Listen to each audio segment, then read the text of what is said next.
everyone, and you're all very welcome to today's Client Experience Programme webinar on leading the risk agenda in an engaging and impactful way.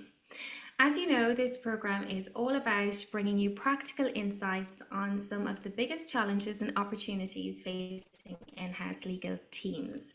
And today's session is no different. Interestingly, recently Gartner shared 3 key priorities to help General Counsel to be successful in 2024.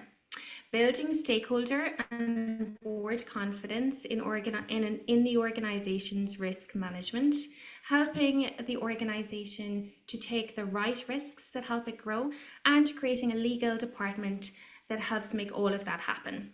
Interestingly, we're going to touch on many of these elements over the next 60 minutes. Today, as always, is a very practical discussion-focused session.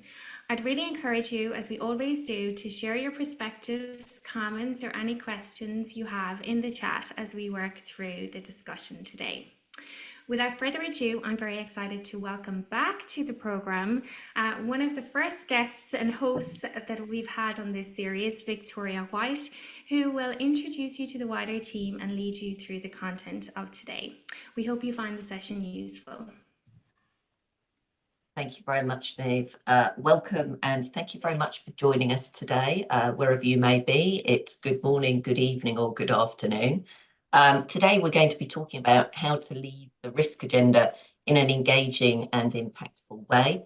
I am the Global Chief Compliance Officer here at Dentons. I started out my career 20 odd years ago as a trainee at Dentons, and then spent over 10 years in industry as a General Counsel of the Europe, Middle East and Africa region for Starbucks Coffee Company and for Kraft Heinz, before rejoining Dentons as the General Counsel for the UK, Ireland, Middle East region.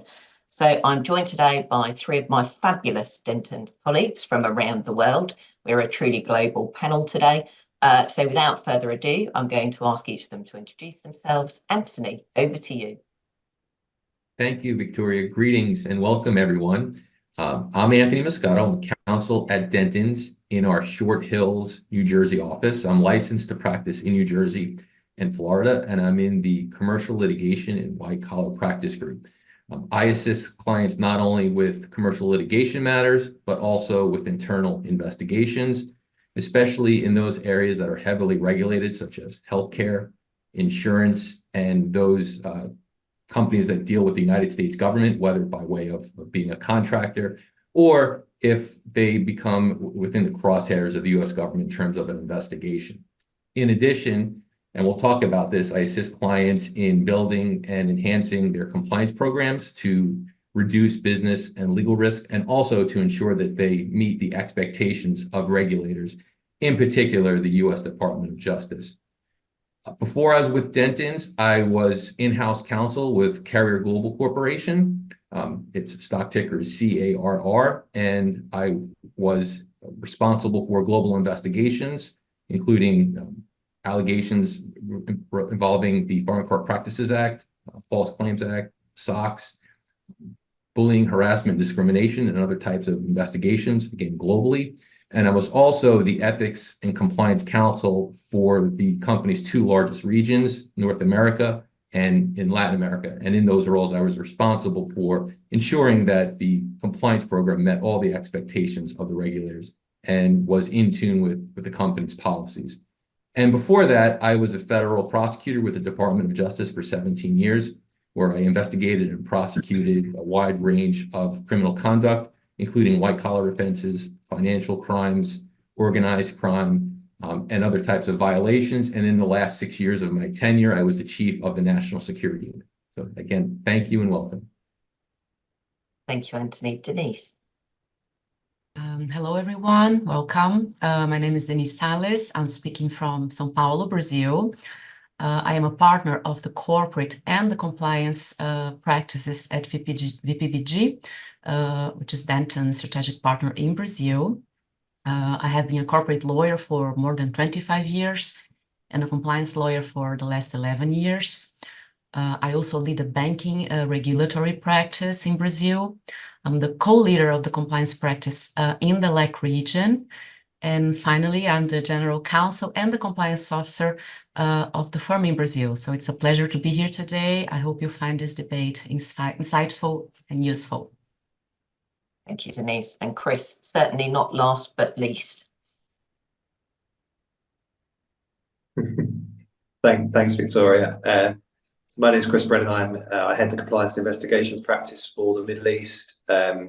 I am based out of Dubai, but prior to that, I worked in London for 25 years, initially as a criminal barrister, but then joined the enforcement division of the UK regulator, financial services regulator, and much of my career has been focused on assisting financial services clients with investigations and enforcement by regulators, as well as internal investigations. More recently, over the last few years, my practice has grown to cover a range of broader subject areas around compliance and investigations for all sorts of corporate organisations, both in the UK and now in the Middle East region. Thank you very much, Chris. So I'm sure you're all keen to hear what we're going to cover today. Key topics will centre around the role and responsibility of the General Counsel and their teams in identifying risk in their organisations, transforming and building trust with internal and external stakeholders, also known as the trust transformation journey, and the practicalities of what I like to call seeing around corners. And what does that mean? That means managing risk in the ever-changing legal and regulatory landscape we all operate in. And while we'll aim to keep the discussion to 45 minutes and allow 15 minutes for questions at the end, please do feel free, if you think of a question as we're going along, to pop questions in the chat, and we'll try and cover it during the discussion. And Niamh and Natalie will be assisting us with that, or we'll try and cover it at the end in the question time. And there'll also be a couple of polls as we go along, because we'd love to hear from you whilst we're talking. So without further ado, we're going to come on to talk about the role and responsibility of the General Counsel in identifying risk. But first, we'd like to hear from all of you just how effective you feel your organisation is at managing risk. So time for our first poll. Are you at 10 out of 10? We lead the way in how we anticipate and manage risk. Are you doing well but have some room for improvement? Are you making progress but have a long way to go? Are you just starting on your journey? Or are you not managing risk effectively right now and need to change? If you could get voting, that would be fantastic. Niamh, I'm going to hand it to you to carry the countdown. So it's lovely to see lots. So we're at about 50% of you have already indicated where you feel you're at in terms of this question. And we'd love to see it a little bit higher. So we're going to just leave it open for a few more seconds. Let's do a quick countdown. So 5, 4, 3, 2, 1. I see some last minute votes coming in there. We do have a clear winner in terms of the vote here. So if we close the poll now, Natalie, and let's share the results with everyone. Fabulous. Thank you, Niamh. And thank you to all of you for participating. I see there are 4 people at 10 out of 10. They lead the way. If you could come off mute, put your cameras on and join the panel, I would very much love that. We've all got a lot to learn from each other, so hopefully you'll still learn something from this session, but I'd love for you to give hints and tips on how to excel to everybody else. Perhaps you can drop any hints you've got in the chat, and I can see the majority of the rest of the group are doing well with room for improvement or making progress with a long way to go. And for those of you that are not managing risk effectively or don't feel you are, or are just starting on your journey, don't worry. We've got lots of practical tips, and all of us on the panel have been in that same place at some point in our careers. So there is always room for us to be doing things. Hopefully this session will help you get started on your risk journey. And for those of you that have started, improve what you're doing. So thanks very much, Niamh. So Anthony, when you were in-house and looking after risk and compliance, who was responsible and accountable for risk in your organisation? And the second part to my question is, what was the GC's role in that, and who did the GC report to? Thank you, Victoria. The short answer to your first question is in terms of who is responsible for risk and for compliance, everyone. While we were in-house, we took the view, and I think it's the correct view, that everyone from the leadership on down to the employees, including third parties, are responsible for managing risk and being accountable to the compliance program. But I really do think that it starts with leadership. And in fact, when we talk about the Department of Justice and we talk about what an effective and adequate compliance program is, we constantly come back to the theme of tone from the top and tone from the middle. And that is that, you know, and I've always said that I can stand up in a town hall in front of 55,000 employees and tell the employees and tell everyone why it's important to be ethical and compliant. But it's so much more impactful and effective when it comes from the CEO or the CFO or the subordinate business leaders. In fact, I remember one time during a town hall where the CFO of our publicly traded company stood up in front of the entire company and said, I would much rather walk away from a deal and lose money than do something that's unethical or non-compliant with the law. And so it really comes down to starting with leadership and the tone from the top. But compliance plays an important role in being a partner with business leaders. For example, one of the things that we would do, not only, and I'm really focusing on our sub-business unit and our business leaders, we would work with them and meet with them on a quarterly basis, and we would assist them in coming up with themes for their town halls, for their staff meetings, or for the all hands. And we would even have quarterly themes. For example, in Q1, when employees would start to travel again, we would have a messaging on the importance of having accurate travel and expense vouchers and the role of supervisors in making sure that they exercise due diligence when they review them. Or in Q4, we would have themes and messages on conflicts of interest and gifts because we're approaching the holidays. So again, compliance plays a role in assisting the business leaders, but really the tone comes from the top, from the business leaders. And then the final point is that we shouldn't forget about third parties. In fact, if you just take a look at the most recent statistics from at least the US government in terms of bribery, the vast majority of cases resulting in billions of dollars in fines come from companies who have exposure as a result of the conduct of third parties. So what I would say is in terms of third parties, it's important to set expectations. And we do that in a number of ways. Number one, making sure that their contracts have the appropriate clauses, anti-bribery and corruption, among others, that there's a supplier's code of conduct, that they adhere to it, that the company has an effective third-party oversight program where compliance and the business both partner and play a role in that process.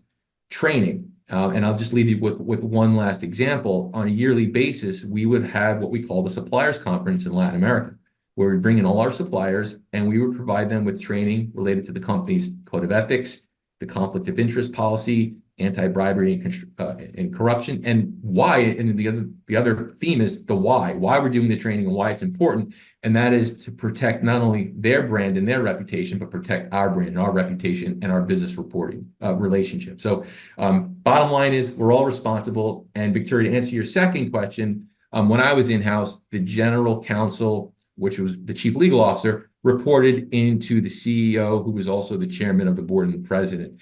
And I think that that's a common construct or structure for many publicly traded companies. Thank you, Anthony. Chris. Yeah, it's interesting. I mean, I think the role of the general counsel depends on the structure of the firm, right? Because what we see often is that there is now somebody whose title is in fact the chief compliance officer, and so they become, as is your title, Victoria, they become the person responsible. And I think the general counsel in some respects is seen as having other responsibilities. So it really depends on where the general counsel sits within the organization. But quite often, as was in my case, I was a general counsel for a financial services business, but I was also registered with the regulator as the chief compliance officer and the money laundering reporting officer. So I had those dual responsibilities. But even if you don't wear the particular hat of compliance and risk, and of course the chief risk officers in organizations these days as well, I think the general counsel obviously has an important role to play. The general counsel sits at the top table and quite often reports into the CEO, and so will have an important role and a contribution to make to the compliance environment. And certainly where where we're advising businesses on their compliance procedures and where we're advising them on particularly where things have gone wrong. The general counsel seems to be the person that we engage with, particularly where it's gone wrong. So I mean, I think general counsel has a vital role to play in most organisations, even if they're not specifically designated as responsible for compliance and risk. I mean, echo what's been said about the fact that compliance is an organisational-wide responsibility, right? And I mean, I remember joining the regulator in the mid-1990s, and the theme of that year was "Tone from the Top." And I think it never really sank in until, I suppose, it's evolved over the last 10 years to the point where now senior management responsibility across the executive is really being embedded, particularly in financial services. But I think it's seen across organisations now that is, if you don't have that tone from the top, you're going to find yourself in difficulties with regulators, and there is an increasing focus not on the people tasked with the compliance responsibilities, be that the general counsel or the risk or compliance function. It sits with the board, right, and it sits with the senior management. And every time I see engagement with regulators now, they want to speak to and hear from the senior management team. So I think it makes the life of the chief compliance officer or a general counsel much easier, because the senior management team, I think, are clearer about their responsibility now for compliance. Don't think that, I remember in the days gone by where the CEO could say, well, actually, it's not my responsibility. I've got a general counsel and a compliance officer. That's their job. I'm not responsible for this compliance business, and that's no longer acceptable, right? So I think that in many ways makes the life of a GC that much easier. Thank you, Chris. I agree. I have worked with CEOs who said to me when I was general counsel, your main job is to keep me out of jail, Victoria. I'm not quite sure what that says about their view on risk or what they quite thought their role was in the tone from the top. But we got there in the end, that's all I'll say. And of course, one of the critical considerations in managing risk and ensuring that tone from the top is there and absolutely on point is making sure that all the material information is flowing up to the general counsel if they're responsible for managing risk, or to the executive team and to the board.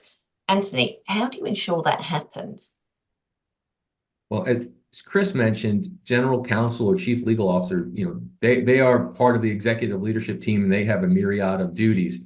So what, in my view, is, it comes down to management information and filtering the information, handling those issues at a lower level that can be handled and adjudicated at a lower level, but knowing what the leader's expectations are. And my view is that to be a good leader, you need to be a good follower. And I think, what I wanted to do is I always wanted to make sure that I set up my boss for success, that my boss was never caught off guard or flat-footed. So it's important to understand the cadence of your boss, what the expectations are. And the expression I like to use, you got to learn to jump rope, with your boss. But with that being said, I think it's important to have set criteria, standard operating procedures, whether it's written or not, concerning what type of information, what type of criteria. I call it wake-up criteria, the things where you'd actually wake up your boss for something that's really important. And some of the things that, in my experience, were those types of things that would trigger an immediate report through the chain of command to the chief legal officer and ultimately potentially onward to the board, would be, for example, allegations of a significant matter, such as a violation of bribery, an FCPA allegation, SOX or accounting irregularity matter, misconduct by someone on the executive leadership team or a senior leader, or any type of government enforcement action, such as a dawn raid, a search warrant, or the issuance of a subpoena. We had many factories, so the death or a serious injury of an employee would be something that I would consider part of the wake-up criteria, as well as negative media stories. But I think it's going back to, again, Chris's point is that, our general counsel, chief legal officer is very busy. They're business leaders too. And it's very important to have that bottom line up front, the bluff, 2 or 3 bullet statements, the elevator speech. And the other thing that I never forget is that bad news never gets better with time. It's not like whiskey. So you want to make sure that you immediately raise those types of issues up through the chain of command as soon as possible. Thanks, Anthony. Denise, what are you seeing your clients do, and what are you advising them? Well, I think that first thing, I think that the tone from the top ingredient is really important in the LAC region. And I'd like to stress that out. For instance, in the Brazilian anti-corruption legislation, the number one criteria to evaluate an effective compliance program is the commitment from the top management with the integrity program. So we can't stress this enough. But I guess the first thing is you have to have a clear understanding of the risks. You have to have a good risk matrix in place. And this matrix must be updated whenever it is necessary. This is especially true in the LAC region because we have regulations coming out all the time, as in the US. And the whole organization must be trained to identify what is material in view of what is set as a priority in the risk matrix. So I guess risk matrix, training, and a good process that is well known throughout the organization. Thank you, Denise. Chris? Sorry, yeah, I mean, I couldn't really only echo that. I think there are two strands to it, right? You define what you want to know, specifically in operational terms. What is the management information standard of kind of information that you need as a GC? And then there's the stuff that, look, just tell me if it's relevant, right? It may not fall into a specific category, but let me know. And that's a cultural thing, right? And I think that's what's important as well. We talk about tone from the top, that feeds into the culture of the organization. And that, the ability of employees to speak up to whoever that might be, but in particular to the GC, is really important. So I think GCs need to specify the kind of categories of information, understand what risk analysis they need to do and what MI they need to understand that. But they also need to be clear with the message that there are things that I probably want to know that I can't know yet, but you'll know when you see them that I need to know. So don't be afraid. My door's always open. Message, I think, come and talk to me. Let me know if there's something you think I need to know, even if it transpires I don't. That's really the sort of key message, I think. Thank you, Chris. And I'd love for our audience to be putting their words in the poll, 1 or 2 words to describe your tone from the top in your organisation. Is it my old CEO many years ago who said your job's to keep me out of jail? Not sure what 2 words I'd put there as the descriptor. Or is it something else? Or is it something else that you might not even want to put in the chat? So feel free to pop it in there. We can have a little think about it. And I think one of the things that strikes me hearing Anthony, Denise, and Chris talk is actually it can be so hard to know where to start because the risk agenda is so huge and there are so many risks out there. So to take a point and stretch a point, because I like to do that to then make a point. In my career to date, I found it important to understand how you define legal risk, if that's sitting within your remit, because there are so many other types of risk, whether it's reputational, financial, operational, and it is really important to understand the intersectionality of the risk that you are expected to manage as a general counsel or a compliance officer with those that sit within other functional areas. And as lawyers, we're problem solvers, so we love to cover gaps in our organisations, which isn't actually helpful for the organisation or for ourselves or for our teams. So it sounds obvious, but I think one of the first key considerations is to have a common language of risk and an understanding of who's responsible for what risk. And just as importantly, how do you bring risk to the board? How are you talking about risk and balancing your ethical responsibilities together with the commercial objectives of your organisation? I mean, does your executive team even know and your board what your regulatory expectations are, who your regulators are, and how do you ensure people have that level of knowledge and the right type of knowledge? Anthony, perhaps you could give us a bit of an insight. Yeah, I think where I would start is with a compliance risk assessment. If we're trying to figure out like what the risk matrix looks like or what the risk profile looks like, that's where I would start. And when I conduct a compliance risk assessment, I usually start with the business leaders. Of course, I speak with others in every segment of the company and business. But I start out with the question to the business leader is, what do you think? What do you perceive to be your most significant business and legal risks? I think that's a good place to start. But you also have to take into account when we're looking at the risk profile is, what is the nature of the business? As a compliance officer, as a general counsel, obviously you need to know the nature of the business. For example, how does the company go to market? Are they operating through third parties? If that's the case, there's going to be some significant risk there.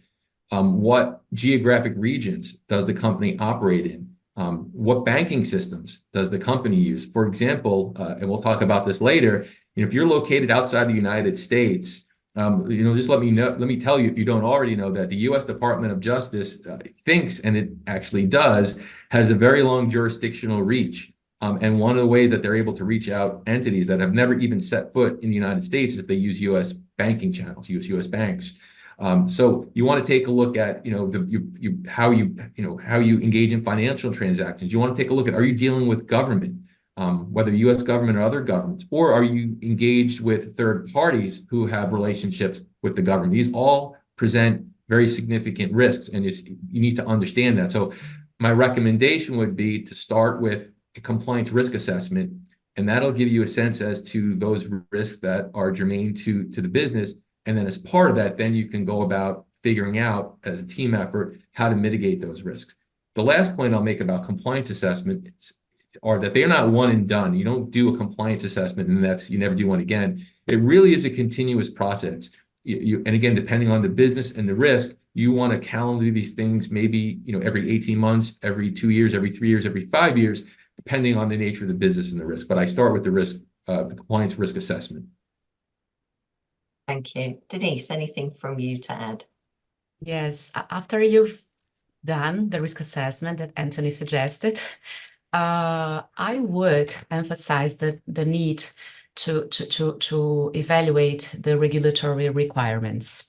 Because, as I said, regulatory can be a real burden to certain companies, especially if they are in highly regulated sectors, such as the financial sector, for instance. So you have to be able to track regulation and to understand the regulations and your obligations that regulators expect you to comply with. This requires a good regulatory matrix in place. And I think that it's not possible to update this regulatory matrix every year or every two. You have to update it probably every 2 months or every 3 months or every 5 months or 6 months, depending on where you are. And I can give you some examples here in the LAC region and in Brazil. There are many regulations that are coming into force, that have come into force, and are coming into force in the near future, that create absolute new requirements for companies to have whistleblowing channels in place, that they supervise supply chain in different ways now, because supply chain suppliers can perpetuate violations of human rights, and companies can be held liable for it. Just to give some ESG requirements, for instance. So this is absolutely essential to track the regulation requirements and keep them updated. Thank you. So I'd love to hear from our audience now. We're going to run a poll. When did you last run a compliance risk assessment in your organisation? Was it more than 5 years ago? Was it 3 to 5 years ago? Was it 1 to 3 years ago? Was it in the last 12 months? Or was it never? Great. So, okay, so quite a spread so far. I don't want to influence anyone on this one. Hopefully it's all based on fact in terms of when you've last done this. So yes, we see lots of votes coming in. We'd still love to get a good percentage participation here. So just indicate if you could, and let's do a quick countdown. So let's go 5, 4, 3, 2, 1 on this one. Any last minute votes coming in? Great. Okay, Natalie, let's close the poll and share the results. Fabulous, thank you. I see we've got quite a mixed bag there. We've got some people who've never done it. Well, now is a great time to hear a little bit more about what you could be thinking about doing in your organisation. Those of you that have done it in the last 12 months, brilliant. Give yourself a big pat on the back. But do remember Anthony's adage, it's not once and you're done. It is something to keep up. And for those of you that have done it, but done it a little while ago, now perhaps is the time to think about dusting down another compliance risk assessment in due course. So, Chris, have you got any comments to add? And in particular, how are you working with your clients to educate boards and executive teams about the relevant regulatory responsibilities and the roles, their roles and responsibilities around some of these risks? Oh, you're on mute, Chris. Sorry. It depends on the nature of the business, right? If you're heavily regulated by financial services, then the expectations are pretty clearly set out, and I think they've been set for some time. You know, business-wide risk assessments are a standard mechanism now for financial services businesses, and that every regulator is the first thing they will ask for when they look at your business is what is the business-wide risk assessment? What does it look like? What are the key risks and how are you addressing them? So I think for some clients it's just ingrained in what they do. They have to do this as a matter of routine, have done for some time. I have other clients, particularly since moving to the Middle East, where the approach is perhaps less developed in some areas, even though they are regulated, particularly around things like financial crime and anti-money laundering. We've had to really help clients to understand what the risks are within their business for that particular issue. But just more generally, I think, you know, talking to general counsels and compliance officers here, you know, there is a growing awareness of the need to really get to grips with what's going on within their organisation and to do these sorts of reviews. And, you know, I mean, they're very helpful. I mean, you know, in many cases, clients go externally for that sort of assistance. I mean, I did it when I was a general counsel and moved into that role. I joined as the general counsel of the financial services business. My first job was to do that risk assessment. I mean, that was my first priority on arrival, was to really understand, because it was a business I'd worked in before. It traded in the derivatives markets, equity markets, bond markets. It was quite a large player.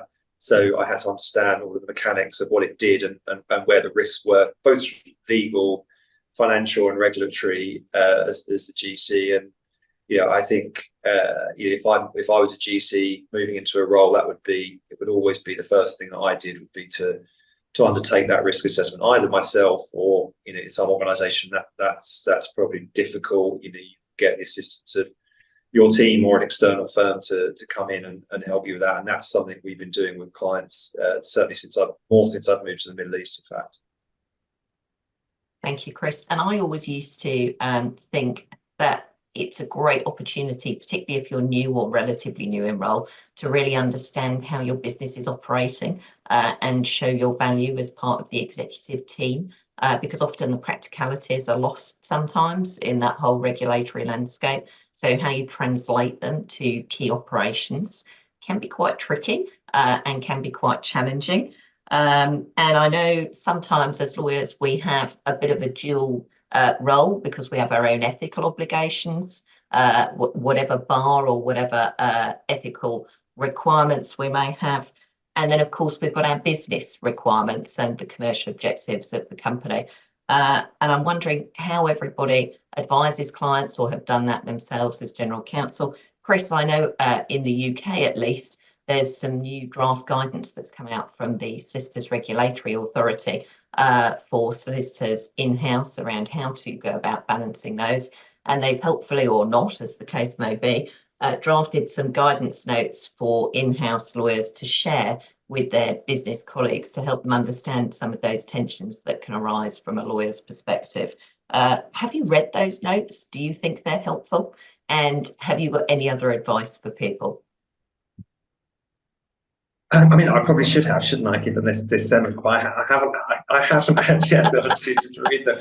But look, I think it does worry me slightly when, you get a legal regulatory body suggesting that the responsibility for this sits with the General Counsel. I think ethical issues are managed within the remit of the General Counsel, but they're the responsibility, as we said before, of everybody, right? The General Counsel is only really there to provide guidance and, as the name suggests, counsel around specific issues, right? What you can and can't do, but the business should understand for itself really what it can and can't do on many issues, right? You don't need a General Counsel to tell that you can't pay $50 million in bribes to win a defence contract as a defence manufacturer, right? That those sorts of things I think are quite should be quite well embedded within the business. And interestingly, there was a lot of ethical debate around whether the General Counsel should be a controlled function within a financial services company, because the regulator looks at each of the sort of senior management functions individually as having responsibility, but the General Counsel was excluded from that. And there was always a question mark about whether the General Counsel should have some accountability.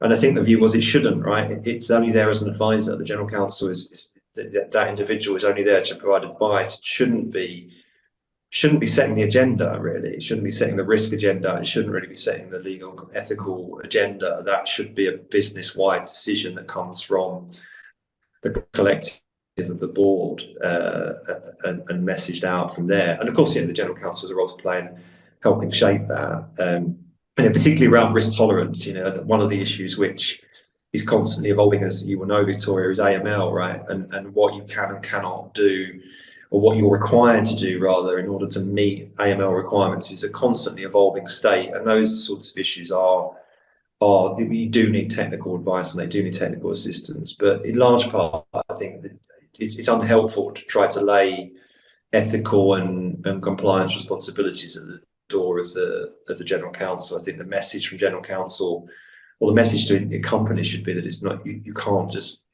park that with your General Counsel, right? It's not going to work. Thank you, Chris, and I agree. I think a key consideration as risk professionals in helping our executive team and our boards and guide them through this is around defining legal risk appetite. And you touched on that, particularly around AML in financial services can require some potentially tricky decisions to be made.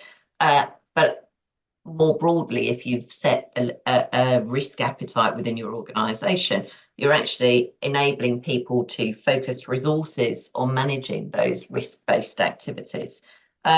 Who is responsible for setting the risk appetite? And is it the board, the executive, or is it others within the organisation? Anthony, what are your views? Yeah, so just in terms of the way I look at it, the risk appetite is the amount of risk that a business is willing to pursue, whereas the risk tolerance is really like the left and right limits of what is acceptable and what's not. And again, I go back to what I said before. These are decisions that are ultimately going to be made by the board, by the executive leadership team, but in consultation not only with compliance. Again, it's a team effort. We're all rowing in the same direction. So in terms of identifying the risk, I think that is a role for compliance, but it is also compliance, internal audit, information received from external auditors, as well as other sources of information. And then that information needs to be presented to the decision makers, who are then going to make that adjustment as to what the appropriate level of how much risk they want to pursue, and then what the left and right limits are of that risk.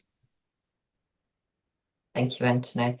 And I think that neatly brings us on to our next topic, which is the trust transformation journey and seeing around corners. As a risk professional in a professional services environment, I hear the term a lot, trust transformation. But what does that really mean? And whose trust are we talking about? And what do we mean by transformation? Are probably all questions that we're asking ourselves when we hear that term. So really, if I boil it down, at least in my simplistic way, I think it's about how you identify your internal and external stakeholders and deal with each of those stakeholder groups.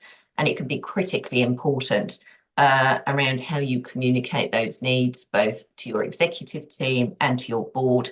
And it's crucial to your success in managing and mitigating risk in an engaging and impactful way. I've got well, not necessarily small, it would have been large had this happened, Example from my time as a GC, when in the Middle East some new packaging regulations came into force, nobody in our supply chain team had realised this, and 6 months out from the new regulations coming in, no one was doing anything about it until the legal team stepped in and said, guys, there's these new regulations. Can we just check what we're doing to get ourselves to be compliant? There was then a lot of running around within the supply chain. A large project kicked off and the packaging was sorted. But in fast-moving consumer goods, if your products are kicked off the shelf because people cannot sell them because they're not legally compliant, you may realise that it is very difficult to get back on the shelf, and your competitor has probably just taken your market share of whatever the product is that you now can't put on the shelf. So that's a great example of how, as risk leaders, we can have a really huge impact on our business and be engaged with our business colleagues. So, Anthony, as part of that, it's super important for people to be able to horizon scan, which is also, I call it, seeing around corners. With everything that's going on and the huge amount of regulatory change and the speed of regulatory change, what is going on at the moment in the US that people should really be aware of for 2024? And I'm going to start with the primary enforcement for corporations, both in the United States as well as globally, is the United States Department of Justice, the federal arm of the U.S. government. And they are very active and aggressive in corporate enforcement. And the view of the U.S. government is not only are they going to seek individuals accountable who engage in corporate misconduct, but they're also going to go after the companies in which those individuals work or which they're agents for. And just think about it from a plaintiff lawyer's perspective, the companies are the ones with the big deep pockets. And that's what the government is really focused on. And if you take a look at some of the recent fines and penalties that have been imposed on corporations around the world, I think right now for the Foreign Corrupt Practices Act, in the last up to 2023, the 10 largest cases, 9 out of the 10 of them were non-US or overseas companies. And I think the average amount of the fine was $1.65 billion. So that should provide you with some sense as to the US government's posture as it relates to the enforcement of corporate misconduct. Related to that, I'll just talk about 2 tools. While there are many developments, but I'll focus on 2 particular tools that you should be aware of that the Department of Justice is going to implement. And the first one is what they refer to as their voluntary disclosure policy. And this basically what they want to do, and it's a carrot and stick approach. They want to encourage companies to come forward and voluntarily disclose misconduct before it comes to the attention of the U.S. government. And what the government is looking for is a timely disclosure of all known relevant facts, and that it's done before the government becomes aware of such information. They want complete information. They want truthful information. There's even circumstances where, for example, information or evidence might be outside of the jurisdiction of the United States by way of a search warrant or a subpoena, and they would expect, and they include cooperation will include providing the government with that type of information. As part of this self-disclosure policy, if a company comes forward and provides such information and meets all those requirements, even if there's misconduct, there's a presumption, if there are no aggravating factors, that the U.S. Department of Justice will not criminally prosecute the corporation. In the United States, companies can be criminally prosecuted. Can't go to jail, but they can be criminally prosecuted, get a criminal conviction. So the view is that they will not require a company to plead guilty, that they will either resolve it in another way, some alternate disposition, a non-prosecution agreement, which is an agreement not to prosecute. A deferred prosecution agreement is where they bring forth a charge, but it's dismissed after a certain period of time. Or the gold standard, which is a good declination, where the government just walks away and says, we will not pursue this in any way. If the government does take the view that criminal charges are appropriate, where there's a voluntary self-disclosure, there's significant benefits to be had in terms of reductions of penalties. In addition, the government's view is that if a company self-discloses and meets all the requirements, that they will not impose an independent compliance monitor at the company. So this is, if you're not familiar with this is basically a spy for the government that is encamped within a company that provides information to the government and is very costly. And this monitor can be there for months and for years. So this one of obviously a great benefit of not having a government spy monitoring your company by making sure that you disclose, and that's the carrot and stick approach. The second thing I want to talk about is the incentives that they're providing to whistleblowers. And there's a multitude, there's a patchwork in the United States of whistleblower policies, but I'll focus on the first one, which is a pilot program out of the Southern District of New York, Wall Street, as well as the Northern District of California, Silicon Valley. And in sum, what the government is saying is that if you have an individual that works in a company who is engaged in misconduct, who is a co-conspirator, an aider and abetter, a participant in criminal activity, if they're the first one in the door and they come forward and they cooperate with the government, that the government has a presumption of not prosecuting them, basically giving them immunity in exchange for their information. And this is a pilot program, although I expect that this will develop across the Department of Justice.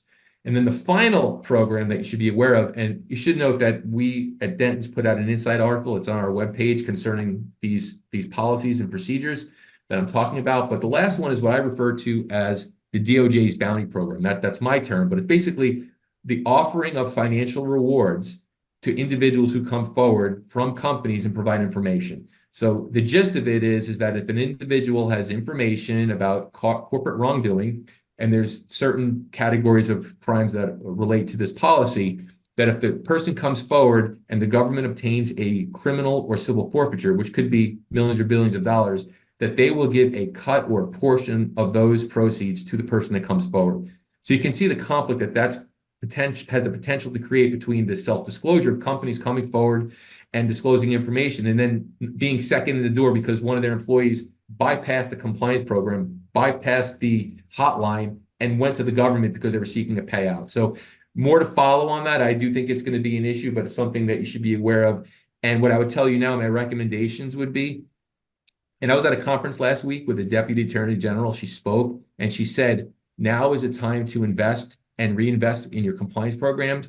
I would add to that and say, now is the time to do preventative maintenance of your compliance programs, and specifically to get out the word on your whistleblower program, to test it, to make sure it works, to put out messages and have leaders both in town halls and in staff meetings talk about how employees are encouraged to use the whistleblower program, and also to put it on your intranet. So those are my recommendations. Thank you, Anthony. Denise, what should we be thinking of in LAC in 2024? Well, there is some commonality between the US and the LAC region. We do have a bounty program in some countries in the LAC region as well, for instance, in Brazil, for public companies, though. But this is not a top risk in the LAC region. I think that the three top risks here would be regulatory requirements, third parties, and AI, artificial intelligence use. So I've already talked about regulatory requirements a little bit. It is perceived as the heaviest burden in the region. To give you some examples, ESG. So there was an increase on regulatory requirements and disclosures around ESG. There is a higher risk because of that, of inadequate responses and ESG claims from all stakeholders and clients against the company and the management. And to make life easier, Brazil was the first country to announce the creation of a global standard for ESG and sustainability disclosures for companies and funds. And this will come into force in January 2027. There are some new laws, such as the one that I mentioned, Emprega Mais Mulheres, Employ More Women, establishing that companies with more than 20 employees have to implement measures to fight sexual harassment and other forms of violence against women in the workplace. There is this bill 572 that hold companies accountable for violations of human rights throughout the supply chain. When you think about third parties, there is an increased risk of companies being held liable for third-party violations in the LAC region. Also, there is this increased burden to due diligence as a consequence and monitor third parties, specifically when you think about corruption, violation of human rights, environmental, and ESG. So whenever companies are selecting third parties in the LAC region, the risk management of those suppliers must be taken into consideration by the companies. Also, the LAC region should be affected by foreign legislation, for instance, the European Union Corporate Sustainability Due Diligence Directive that was recently published. Thinking about AI, there are so many risks arising from the use of new technologies. So you have cyber crimes here, such as stock manipulation, data privacy violation, copyrights violation, misinformation, and so forth.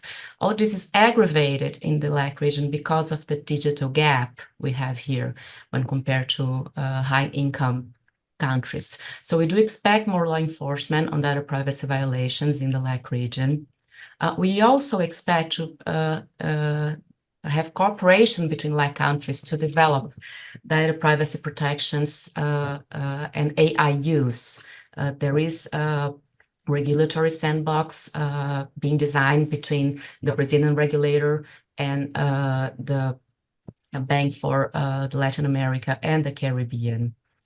There are some countries in the LAC region that are using AI in the public service, such as Argentina and Brazil. And there are some risks for the legal profession that must be carefully reviewed and taken care of. So, for instance, I'll name two examples here. There was the situation, this judge that issued a decision using ChatGPT, and ChatGPT invented a precedent that did not exist. The whole process and the judge is being investigated, but this is particularly burdensome in LAC regions, especially in Brazil, where this happened, because a legal claim here can take 15 years to be decided, and a situation like this one can delay the process in 5 more years. So it's a real big red flag. There was this other situation where this lawyer used ChatGPT to write a petition, and the court received the petition, analyzed it, and understood that it was a fairy tale. It was considered inadequate. It was considered without grounds. This lawyer was penalized, was fined. He might be suspended for that. So having all this in mind, one thing that we have been doing here is we are developing a pilot program for AI literacy for lawyers. This can be further used and customized to other industries. But this is something to be aware. We also think there is a trend to have investigation more focused on harassment and violation of human rights. And I guess these are the main trends I'd like to bring here. Thank you, Denise. And Chris, can you round us out with a trends update for the UK, Ireland, Middle East region for 2024, please? Yeah, I mean, some of the same themes that Denise mentioned, I suppose. I think for a couple of years now, a few years, there's been a focus on what we describe as non-financial misconduct. So misconduct by employees such as harassment, sexual harassment, bullying, discrimination, all of those sorts of things, I think have come to the fore, and I think there's a much greater expectation on companies to stamp out those sorts of issues. There was a recent survey that was discussed by the UK Parliament, and I think there was a great deal of dissatisfaction at the lack of progress that's been made on that front, and that there are still significant amounts of sexual harassment and discrimination within the workplace. I think companies really need to focus on that. And I think the other thing that's really struck me over the last few years in the UK in particular is the focus on consumers. I think companies that interact with consumers, and pretty much everyone will, I suppose, in some way, consumer services or products, the regulators in the UK, and I think kind of generally there's become a much more protectionist agenda for consumers, whether that's through people behaving in anti-competitive ways or just delivering poor services and products to clients. I think there's a move to try and again improve standards and improve the experience of consumers, particularly for financial services. Is a massive issue. There's something called the Consumer Duty, which affects all financial services providers, including manufacturers of products and those that distribute them. So that's that's a huge burden on that industry in particular. But I think there is generally a move towards more consumer protectionism in the UK. Thank you, Chris. I agree. And that's interesting because I've seen a question coming in the chat from Louise, which is around risk appetite in a non-financial services context. And Louise is asking us, do you see risk appetite actively being discussed in organisations in the sense of what you can do? Louise, thank you very much for the question. I see you putting your hand up. Was there anything else to that question, or have I captured it correctly? No, that's right, and thanks, Victoria and Niamh. And basically, Victoria, you kind of made the point a minute ago, but and the panel discussion has been really very interesting, but a lot of it has been focused on the negative side. So there's also a positive side, I think, which should be highlighted in relation to compliance and good management of risks. So kind of having those healthy conversations about what risk your organisation will tolerate. Discuss. Absolutely, Louise. I say that in a risk and compliance sense, not only are we goalkeepers, but we're goal scorers. And to your point, this is a brilliant point to major on. If we're not talking about the goal scoring that we're helping the business achieve, then we're not doing our job properly, because actually ethical business and taking the right risks is really good business and drives your business forward. And I think General Counsel are uniquely placed to be in a position to really help the business take sensible risk and drive the business forward in a profitable way. Anthony, I can see you're nodding. Have you got anything to add? No, I think that you covered it, and I agree that we're all on the same. When I was in house, we're all on the same team, rowing in the same direction. And one of the things that I made clear to the business leaders is that my job is to provide you with advice and counsel so you can make the most informed decision. But ultimately, it's your decision to make. But my job is to understand what the risks are and then provide you with that advice. But make it very clear, like the success of the business is something that is, I'm successful when you're successful. So I agree, and it's discussing what you can do, what you should do, but ultimately the decision is going to be made by those business leaders. I used to describe, sorry, Louise, I can see you've come off mute. Thank you. That's all I was going to say. Thank you. Thank you, Louise. Great question. And Niamh, I think to round out this session, if you're already doing everything we've talked about and you were at 10 out of 10 and you've learned nothing, I'm very sorry, but a reminder is always helpful. And if you are on the start of your compliance journey, hopefully there's been some practical tips that will help you get going or improve what you've got. So once you've done everything we've talked about, you'll have nailed it. But in the words of Anthony, it's not once and you're done, it's rinse and repeat. So thank you very much for joining us today and for the gift of your time, which is very precious. And without further ado, over to you, Niamh.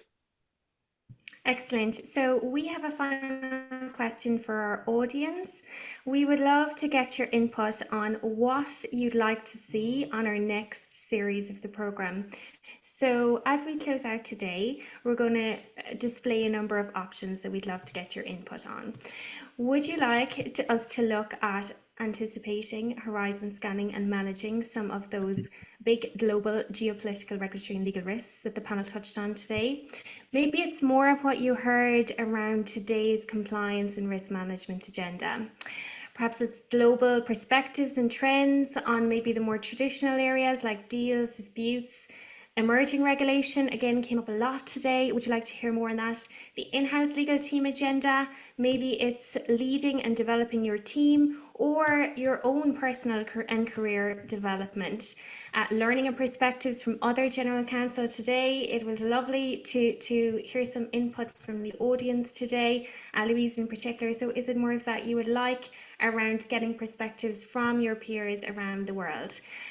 We will share the results of this poll with you. I can already see loads of people getting involved, even though I'm conscious we're at time. So it's lovely to see the enthusiasm for more of today's discussion. As always, we'd love to hear your feedback on this session. Pop us a note in the chat. to let us know what you thought of today, which was a little bit different from our normal session. So we'd love to get your feedback on that. So I think, Natalie, let's share the poll because it is useful from a benchmarking perspective. And the spread is quite interesting here, actually. So we have a number of, I'm afraid to announce to the panel that you may be back with us again because you're up at the top of the charts. So you'd like to hear more about the in-house legal team agenda, more on today, board engagement, building trust with the business, and we're also seeing high levels around developing you and your team. So a huge thanks to everybody for getting involved and just sharing your views around this. At the end of the day, this is your program and your program very much to shape the agenda and the discussion as we move through the sessions. I want to say a big thank you all for attending today. I want to say a huge thank you to the panel for the time, thought, consideration they put into today's session. We hope you found the discussion useful. We have one more session left before we come to the end of this series. So we're looking forward to seeing you back with us the week after next for a Women of the World legal session. But of course, everyone is welcome. That concludes today's session. Enjoy your rest of day wherever in the world you are.